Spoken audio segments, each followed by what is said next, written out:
Hello everyone, आप सभी का एमपीपीएससी स्टडी आईक्यू पर बहुत बहुत स्वागत है। उम्मीद है आप सभी लोग अच्छे होंगे और आप सभी की तैयारी बेहतर चल रही होगी। दोस्तों, जैसा कि आप सभी को पता है कि 26 अप्रैल को हमारा एमपीपीएससी प्रीलिम्स होने जा रहा है और मैं हरी सिंह राजपूत आप सभी के लिए एक ऐसी सीरीज चला रहा हूं जिससे कि संभवतः आपको प्रीलिम्स में हेल्प मिलेगी। नेगेटिव मार्किंग में आपको अगर कोई भी ऐसा प्रश्न फंसता है जिसमें आपको कंफ्यूजन हिस्ट्री के प्रश्नों में रहती है, एमपी हिस्ट्री या भारत के इतिहास में, तो दोनों में आपको हेल्प मिले, इसलिए सीरीज आपके लिए लेकर आया हूं। और इस सीरीज का नाम है एमपी के शिलालेख, यानी एमपी के जो फेमस अभिलेख हैं और जो कि प्रश्न पूछे जा रहे हैं। इसलिए आज हम डिस्कस करने वाले हैं एरन अभिलेख को। तो एरन अभिलेख क्या है, जिससे सती प्रथा का एक अभिलेख माना जाता है। ये तो बच्चों को याद रहता है सती प्रथा वाला, लेकिन क्या आप जानते इसके अलावा भी एरन से कुछ अभिलेख मिले हैं। तो आइए उन सभी पहलुओं की आज के वीडियो में हम लोग चर्चा करने वाले हैं। देखिए, ये सीरीज सारे अभिलेख कवर कर सकती है मध्य प्रदेश और भारत के, बस इसे आपका प्यार और सपोर्ट चाहिए। तो आइए शुरू करते हैं। इसमें देखिए, सबसे पहले हम एरन की बात करते हैं कि हमारा एरन है कहां पर और एरन से किस तरह के अभिलेख मिले हैं। तो देख लीजिए, एरन भारत के मध्य प्रदेश, याद रखिएगा, एरन भारत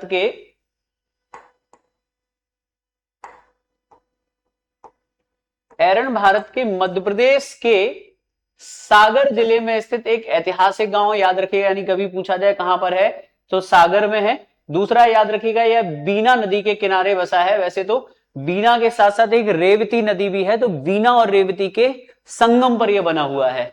एरन, याद रखिएगा, एक समृद्ध नगर माना जाता है, एक समृद्ध नगर माना जाता है। और इसकी एक खास बात और है एरन की कि यहां से आपको ताम्र पाषाण काल से लेके, यानी चाल्कोलिथिक पीरियड से लेके, ताम्र पाषाण काल से लेके आधुनिक काल और खासकर गुप्त काल के काफी अच्छे अभिलेख साक्ष्य हमको देखने को मिलते हैं। तो एरन का संबंध ताम्र पाषाण काल से लेके गुप्त काल तक है। मध्य प्रदेश के सागर जिले में बीना नदी के तट पर स्थित है एरन। याद रखिएगा, यहां पे आपको बीना और रेवता नदी के संगम पर स्थित एरन का नाम अत्यधिक मात्रा में उगने वाली एक घास है जिसका नाम आपने जरूर सुना होगा, एराका। यानी अगर कभी पूछा जाए कि एरन का नाम एरन क्यों पड़ा, तो आपको बताना है कि एरन का नाम पड़ा है, एक एराका नाम की घास होती है। एराका नाम की जो घास होती है, इसी घास के नाम पर जो है, यानी अत्यधिक मात्रा में यहां पे एराका नामक घास उगती है, इसलिए इसका नाम पड़ गया एरन। ठीक है। इसके अलावा इसे प्राचीन काल में एरिकन भी कहते हैं। इसके अलावा यहां पे मान्यता और है कि यहां से जो एराका है, इस नाम के सिक्के भी मिले हैं, नाम के सिक्के मिले हैं। और उन सिक्कों की वजह से जो है, याद रखिएगा, उन सिक्कों की वजह से भी इस क्षेत्र का नाम क्या पड़ गया, एरन पड़ गया। एरन का संबंध नागों से भी है क्योंकि गुप्तों और नागों का रिश्ता था। ठीक है। अब एरन में ये चीजें आपको देखने को मिलती है। एक ये वराह प्रतिमा, ये गरुड़ ध्वज है जिसे ध्वजा स्तंभ कहते हो। तीसरा एरन का विष्णु मंदिर। हम सभी अभिलेखों की बारी बारी से बात करने वाले हैं, क्या इंपॉर्टेंट है, आइए देखते हैं एक एक करके। सबसे पहले हम लोग बात कर रहे हैं इसमें, सबसे पहले हम बात कर रहे हैं, आइए, तो सबसे पहले हम इसमें बात करने वाले हैं किस अभिलेख की। पहले तो मैं आपको बता दूं कि यहां से कौन कौन से अभिलेख मिले। यहां से टोटल 5 शासकों के अभिलेख मिले हैं। एक शक शासक है जिसका नाम श्रीधर वर्मन है। दूसरा है गुप्त शासक, याद रखिएगा, जिनका नाम समुद्रगुप्त है। तीसरा अभिलेख है गुप्त सम्राट बुद्धगुप्त का, याद रखिएगा। चौथा है पूर्ण शासक तोरमान का। और पांचवा है जो कि अंतिम है, जो कि सबसे ज्यादा चर्चित है, सबसे ज्यादा एग्जाम में यही पूछा जाता है, 510 ईस्वी वाला भानुगुप्त का एरन का सती स्तंभ लेख। यानी एरन एक जगह है और यहां से अलग अलग शासकों के अभिलेख मिले हैं। देखिए, पहले वाले को अगर हम छोड़ दें तो केवल आपको याद रखना, इसके बारे में ज्यादा जानकारी नहीं, बाकी सबके बारे में क्या क्या जानकारी, आइए थोड़ी सी चर्चा कर लेते हैं। जैसे जो समुद्रगुप्त का अभिलेख मिला है उसमें क्या जानकारी है, देख लीजिए। एरन से समुद्रगुप्त का जो अभिलेख मिला है, जिसमें सबसे पहला प्रश्न बनता है कि एरन को क्या कहा गया है, तो एरन को इसमें स्वभोग नगर कहा गया है, यानी एक तरीके से आनंद नगरी के तौर पर जो है, अर्थात स्वभोग के लिए समुद्रगुप्त एरिकन जाता था, आनंद के लिए एरिकन जाता था। यानी समुद्रगुप्त का जो अभिलेख है इसमें एरन का एक नाम एरिकन मिला है। क्या मिला है, एरिकन नाम। तो एरन का एक प्राचीन नाम क्या है, एरिकन है। और इसमें से कहा क्या गया, इसका टाइटल नेम क्या है, याद रखिएगा, टाइटल नेम स्वभोग नगर है। स्वभोग नगर मतलब यहां मुझे आनंद आता था इसलिए मैं से इस स्थल पर आता था। तो एरिकन इसका नाम था और इसे कहा क्या गया, स्वभोग नगर, जिसका अर्थात स्वभोग के लिए समुद्रगुप्त एरिकन जाया करता था। इस अभिलेख की कुछ खास बातें और है। इस अभिलेख में समुद्रगुप्त की तुलना पृथु और राघव जैसे, या रघु बोलते हैं, पृथु व रघु जैसे राजाओं से की गई है। रघु जैसे राजाओं से तुलना की गई है, याद रखेगा, पृथु और रघु जैसे राजाओं से समुद्रगुप्त की तुलना की गई है। इस अभिलेख में समुद्रगुप्त की पत्नी दत्त देवी का उल्लेख भी हमको देखने को मिलता है। यानी इससे अगर पूछा जाए कि समुद्रगुप्त की पत्नी का उल्लेख किस अभिलेख में हुआ है, तो याद रखेगा एरन अभिलेख में हुआ है। तो ये समुद्रगुप्त के एरन अभिलेख की जानकारी है, जिसमें एरन को वो सौभोग नगर कहता है। एरन का वास्तविक नाम इस समय एरिकन था, लेकिन कहता क्या है, बुलाता क्या है, वो सौभोग नगर। उसकी पत्नी का नाम दत्त देवी था। वो कहता है कि वो अपने परिवार के पौत्र पौत्रियों के साथ वो क्षेत्र में आया करता था। अब चलते हम दूसरे इंपॉर्टेंट अभिलेख पर। दूसरा नहीं, ये तीसरा हो जाएगा। पहला हमारा है जिसके बारे में ज्यादा जानकारी हमारे पास नहीं है तो मगर वो इतनी इंपॉर्टेंट नहीं है। तो आप तो याद रखिएगा, शासक है श्रीधर वर्मन। दूसरा अभिलेख है समुद्रगुप्त, जिसकी जानकारी मैंने आपको दे दी। अब तीसरा अभिलेख है जो कि बहुत इंपॉर्टेंट है, याद रखिएगा। तीसरे अभिलेख का नाम क्या है, तीसरा अभिलेख किसका है, तो तीसरा अभिलेख है बुद्धगुप्त का। ठीक है, किसका है, गुप्त शासक बुद्धगुप्त का। आइए इसको समझते हैं, क्या है ये बुद्धगुप्त के समय क्या लिखा है इसमें। आपको अगर सिस्टमेटिक इंफॉर्मेशन चाहिए तो आप इसको अच्छे से समझ सकते हैं। तो देखिए, बुद्धगुप्त का जो अभिलेख मिला है वो किस पर मिला है, बुद्धगुप्त का ये अभिलेख एक स्तंभ पर मिला है। ये जो पिलर आप देख रहे हैं, और इस पर ये गरुड़ पक्षी बैठा है। अगर कभी पूछा जाए तो कौन बैठे हैं, इस पर ये गरुड़ बैठे हैं, याद रखेगा। इसे गरुड़ ध्वजा या ध्वजा स्तंभ के नाम से बोलते हैं, या गरुड़ स्तंभ के नाम से बोलते हैं। तो यहां से याद रखिएगा क्या है, यहां गुप्त सम्राट बुद्धगुप्त का भी एक अभिलेख प्राप्त हुआ है। ठीक है, आगे क्या लिखा है, जिससे ज्ञात होता है कि पूर्वी मालवा भी उसके साम्राज्य में शामिल था। इसमें कहा गया है कि बुद्धगुप्त की अधीनता में यमुना नर्मदा नदी के बीच के क्षेत्र में महाराज सुरश्मी चंद्र, याद रखिएगा, नर्मदा और किसके, नर्मदा और यमुना के बीच के प्रदेश में महाराज सुरश्मी चंद्र शासन करता था। एक राजा का नाम यहां पर मिलता है सुरश्मी चंद्र, ध्यान दीजिएगा, जो नर्मदा से लेके यमुना तक के क्षेत्र पर शासन करने वाले एक राजा का नाम है। अब आते हैं इसमें, जो मैं आपको समझाने का प्रयास कर रहा हूं, एरन प्रदेश में उसकी अधीनता में आपको एरन का संबंध यहां से बताना है, और मोस्ट इंपॉर्टेंट हो जाएगा। यानी बुद्धगुप्त के समय जो अभिलेख मिला उसमें क्या कहा गया है, तो उसमें कहा गया है कि एरन प्रदेश, एरन जो राज्य है उस प्रदेश में उसकी अधीनता में मातृ विष्णु शासन कर रहा था। और ये जो मातृ विष्णु कोई और नहीं, उसका क्या था, उसका सामंत था। तो ये प्रश्न कैसे पूछा जा सकता है कि बुद्धगुप्त के समय उसके सामंत का नाम क्या था, जो एरन में शासन कर रहा था, मातृ विष्णु शासन कर रहा था। यह लेख यह एक स्तंभ पर खुदा है, जिसे ध्वजा स्तंभ के नाम से जाना जाता है। तो ये जो आप देख रहे हैं यही है बुद्धगुप्त का ध्वजा स्तंभ। क्या कहते हैं साथियों, इसी को कहते हैं बुद्धगुप्त का ध्वजा स्तंभ। और इस अभिलेख का निर्माता कौन है, इस अभिलेख का निर्माता है मातृ विष्णु। मातृ विष्णु कौन था, मातृ विष्णु याद रखिएगा, मातृ विष्णु सामंत है बुद्धगुप्त का। यानी संभवतः बुद्धगुप्त के सामंत के तौर पर एरन में मातृ विष्णु शासन कर रहा था, जिसने ये ध्वजा स्तंभ बनवाया। तो इससे पता चलता है कि इस क्षेत्र पर बुद्धगुप्त का कब्जा था, और बुद्धगुप्त का सामंत मातृ विष्णु इस क्षेत्र का शासक था। इसका निर्माण महाराज मातृ विष्णु तथा उसके छोटे भाई धन्यगुप्त या धन्य विष्णु जिसको कहते हैं, ने करवाया था। उसका नाम भी लिखा है, आज भी अपने स्थान पर अक्षुण्ण है। यह स्तंभ कितना ऊंचा है, 43 फीट 13 फुट वर्गाकार, यानी इसकी जो हाइट है वो 43 फुट के करीब है। और याद रखिए, इसके आधार पर खड़ा किया गया। इसके ऊपर 5 फुट ऊंची गरुड़ की दोमुखी मूर्ति है। तो 5 फुट की जो है गरुड़ की एक मूर्ति भी इस पर बनी हुई है। तो मेन कीवर्ड है बुद्धगुप्त का अभिलेख है, इसके सामंत मातृ विष्णु का इस पे उल्लेख मिलता है। ये तीसरा अभिलेख था, याद रखिएगा। अब चलते हैं चौथे अभिलेख की तरफ। चौथा क्या कहता है, चौथा अभिलेख है, याद रखिएगा, चौथा अभिलेख किसका है ये मैं आपको बता दूं, ये है वराह प्रतिमा अभिलेख। अक्सर ये बहुत ज्यादा पूछा जाता है, वराह प्रतिमा अभिलेख। वराह प्रतिमा अभिलेख याद रखिएगा किसका है, तो वराह प्रतिमा अभिलेख जिस राजा से संबंधित है वो कोई और नहीं, हूण शासक तोरमान है।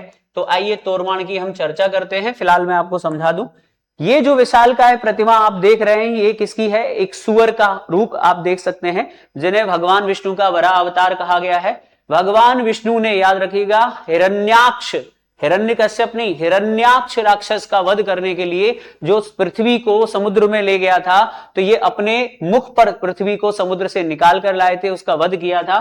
तो मत्स्य अवतार, ये वाला अवतार लिया था, सॉरी ये वो मत्स्य अवतार की कहानी है, माफी चाहता हूं, ये वराह अवतार की कहानी में बता रहा हूं। तो ये वराह अवतार है, हालांकि इसमें स्टोरी में यही लिखा हुआ है, कुछ कंफ्यूजन हो सकता है, लेकिन यही है, सही तो है, स्टोरी लिखा तो है। इसमें भगवान विष्णु को वराह अवतार में दिखाया है, जो राक्षस हिरण्याक्ष से पृथ्वी को अपने दाहिने दांत पर उठाकर समुद्र से बचा लाए थे। ठीक है, अब इसका जो कलात्मक विवरण है वो भी थोड़ा सा समझ लीजिए। इस शरीर, ये जो वराह प्रतिमा है, इसके शरीर पर याद रखिएगा, वराह के शरीर पर ऋषि मुनियों की 1185 लघु आकृतियां उकेरी गई हैं, जो इस पौराणिक घटना को, गवाह को दर्शाती हैं। यानी कहीं ना कहीं इसमें समस्त पृथ्वी और ब्रह्मांड को इसमें दिखाया गया है इस वराह प्रतिमा में। तो इसमें ऋषि मुनियों की अखंड लगभग 1185 मूर्तियां इसमें बनी गई हैं, और इस जगह पर अभिलेख लिखा है तोरमाण का।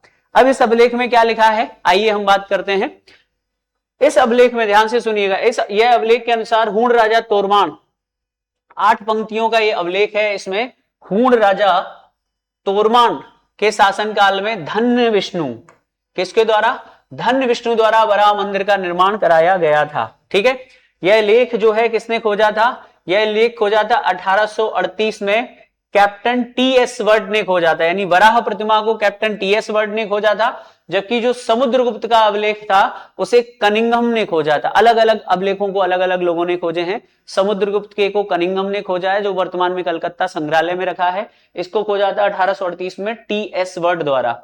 अब देखिए क्या लिखा है इसमें, यह लेख तोरमाण के अधीनस्थ शासक धन्य विष्णु का है। कृपया करके इस लाइन को समझना, बुद्धगुप्त के समय उसका सामंत यहां पर कौन था, मातृ विष्णु। अब मातृ विष्णु का शासन समाप्त हो गया है और उसका छोटा भाई शासन करता है, जिसका नाम धन्य विष्णु है। यह लेख तोरमाण के अधीनस्थ शासक धन्य विष्णु ने उत्कीर्ण करवाया। इस लेख में तोरमाण के राज्य के प्रथम राज्याभिषेक, मतलब राज्याभिषेक जो उसका राज्यकाल था उसके पहले वर्ष का, तोरमाण के पहले वर्ष का जो है उल्लेख है। इसके अतिरिक्त हूणों की कोई जानकारी नहीं दी गई। पूरा लेख अधीनस्थ महाराज धन्य विष्णु और उसके पूर्वजों के यशोगान का वर्णन करता है। तो कुल मिलाकर इस पर जो है तोरमाण का अभिलेख है। अब इस अभिलेख में तोरमाण को क्या कहा गया है मैं आपको बता दूं। इस अभिलेख में तोरमाण को कहा गया है महाराजा धीराज। ठीक है, पहला है, इसमें तोरमाण को महाराजा धीराज कहा गया है, और इस क्षेत्र से तोरमाण के सिक्के भी मिले हैं। तो ये दो जानकारी हमें तोरमाण की यहां से मिलती है। और याद रखना है आपको, तोरमाण के समय यहां का शासक धन्य विष्णु था, ना कि मातृ विष्णु। तो ये हो जाएगा हमारा कौन सा अभिलेख, याद रखिएगा 4th नंबर का अभिलेख, मोस्ट इंपॉर्टेंट था। उम्मीद है आपको समझ में आ गया होगा। लेकिन अगर आपको नहीं समझ में आया तो एक छोटी सी स्टोरी मैं आपको बताता हूं, शायद तब आपको समझ में आ जाए। देखिए, ये रहे गुप्ता, ये गुप्त साम्राज्य है, और गुप्त साम्राज्य का जो शासक है, याद रखिएगा इस समय है बुद्धगुप्त। तो जब बुद्धगुप्त शासन कर रहा था तो उस समय याद रखिएगा वो ये कहने की कोशिश कर रहे हैं कि बुद्धगुप्त के समय जो एरण प्रदेश था साथियों, क्या था, एरण प्रदेश। इस एरण प्रदेश के जो स्वामी थे या मालिक थे वो गुप्ता रूलर थे। कौन थे, गुप्ता रूलर थे। और इस समय एरण प्रदेश का जो राजा था वो गुप्तों का सामंत था मातृ विष्णु। क्या नाम था, मातृ विष्णु था, जो कि किसका सामंत था, इनका सामंत था। ठीक है, स्टोरी समझ में आ गई होगी। लेकिन गुप्त काल की बात क्या है कि गुप्त काल में भारत में किसका आक्रमण हो रहा था, हूणों का आक्रमण। तो हूणों ने हमला किया हिंदुस्तान पर। जब हूणों ने हमला किया तो हूणों का एक राजा था जिसका नाम तोरमाण था। तो तोरमाण ने क्या किया, हमला करके इस इलाके पे, यानी ये जो मालवा का इलाका था जो गुप्तों का था, इसको जीत लिया। और इसे जीतने के बाद क्या किया था कि जब उसने इस क्षेत्र पर हमला किया तो उस समय इस क्षेत्र का शासक इसका भाई था जिसका नाम था धन्य विष्णु।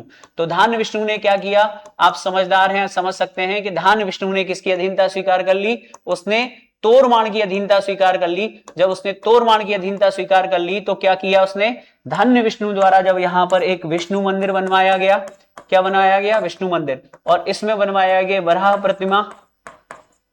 ठीक है, तो जब यहां पर वराह प्रतिमा और विष्णु मंदिर बनवाए गए तो इसने क्या किया, इस अभिलेख में तोरमाण को महाराजा धीराज कहा है। क्या कहा है, महाराजा धीराज कहा है। तो उम्मीद है आपको ये बात समझ में आ गई होगी कि तोरमाण का अभिलेख वराह प्रतिमा पर है। तो ये विष्णु मंदिर वराह प्रतिमा बनवाई धान विष्णु ने है, लेकिन इस पर चर्चा किसकी है, तो तोरमाण की है। मात्र विष्णु ने क्या बनवाया था, वो गरुण स्तंभ या ध्वजा स्तंभ हम बोल सकते हैं, जिस पर बुद्धगुप्त का अभिलेख मिला है। ठीक है, किसका अभिलेख मिला है, बुद्धगुप्त का अभिलेख मिला है। तो कुल मिलाकर किस शासक के समय, याद रखिएगा बुद्धगुप्त के बाद ही जो मालवा वाला रीजन था या जो हमारा सागर वाला इलाका था, वो बुद्धगुप्त के बाद ही हूणों के कब्जे में आ गया था। इस स्टोरी का जो मेन पूरा का पूरा सार था वो ये था जो मैंने अभी आपको समझाया। अब आते हैं इसके, ये यहाँ पे जो चीजें बनी है ये बुद्धगुप्त के लगभग समय की हैं, और याद रखिएगा इसमें से ये बनवाया है मात्र विष्णु ने, और ये मंदिर बनवाए हैं धान विष्णु ने। अब हम बात करते हैं एरन के पांचवें और सबसे पॉपुलर अभिलेख की, जो अक्सर एग्जाम में पूछा जाता है, जो माना जाता है 510 ईस्वी का भानुगुप्त का एरन अभिलेख। ये बहुत चर्चित है। आइए इस बात की चर्चा हम दोबारा से करते हैं, ध्यान से सुनिएगा।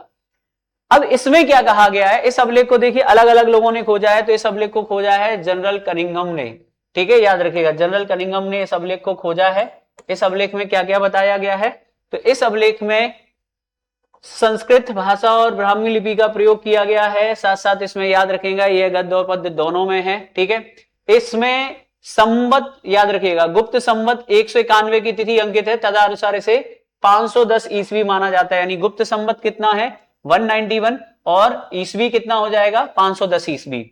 अब आप ये जो पिलर देख रहे हैं, इस पिलर पर यहां पर अभिलेख लिखा है इस तरीके से, ये भानुगुप्त का सती अभिलेख है, याद रखिएगा। तो ये 5 फुट का करीब का, ये 5 फुट की हाइट का एक स्तंभ है जो एरन के एक खेत में मिला था गांव के। इसमें एक महिला के सती होने की जानकारी है।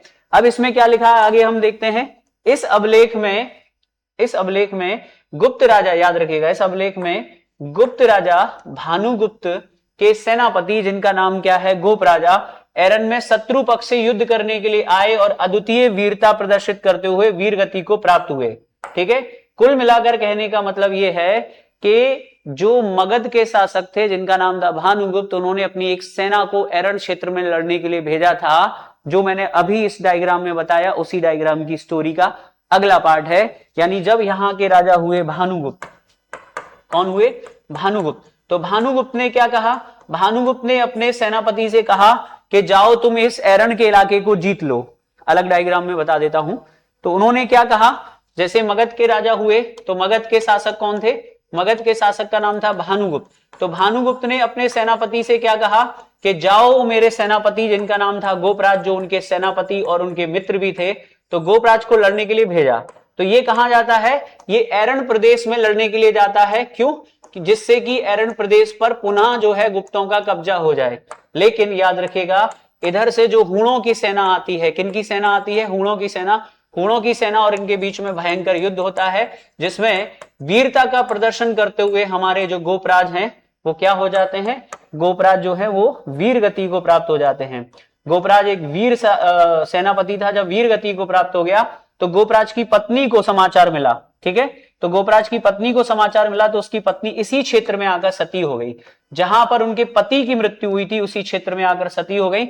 इसीलिए भानुगुप्त ने इस क्षेत्र में इस अभिलेख का निर्माण करवाया, जिसे हम बोलते हैं क्या, जिसे हम बोलते हैं भानुगुप्त का एरन अभिलेख, जो 510 ईस्वी का है, जिसमें लिखा है कि जब गोपराज युद्ध में वीरगति को प्राप्त हो गए तो उनकी पत्नी, प्रिय पत्नी जो है वो क्या हो जाती, उनके साथ अग्नि में चली गई, अर्थात सती हो गई। ठीक है, अब याद रखना भानुगुप्त की तुलना, इस अभिलेख में भानुगुप्त की तुलना अर्जुन से की गई है। वहीं गोपराज किसका लड़का था ये भी बताया गया है कि जो गोपराज है वो किसका लड़का था, तो गोपराज सर्वराज का पौत्र दौहित्र था। ठीक है, तो ये सारी जानकारी हमें मिलती है। तो अब आपको अच्छे से याद हो गए होंगे कि एरन जो है वो एक नगर है, और वहां से याद रखिएगा 5 अलग अलग शासकों के अभिलेख मिले। सबसे ज्यादा एग्जाम में ये वाला पूछा जाता है। इसके अलावा समुद्रगुप्त का पूछा जाता है, बुद्धगुप्त का पूछा जाता है, तोरमाण का अभिलेख वराह प्रतिमा पर है। बुद्धगुप्त का अभिलेख जो है याद रखिएगा वो स्तंभ पर है। इस तरीके से आप याद रख सकते हैं।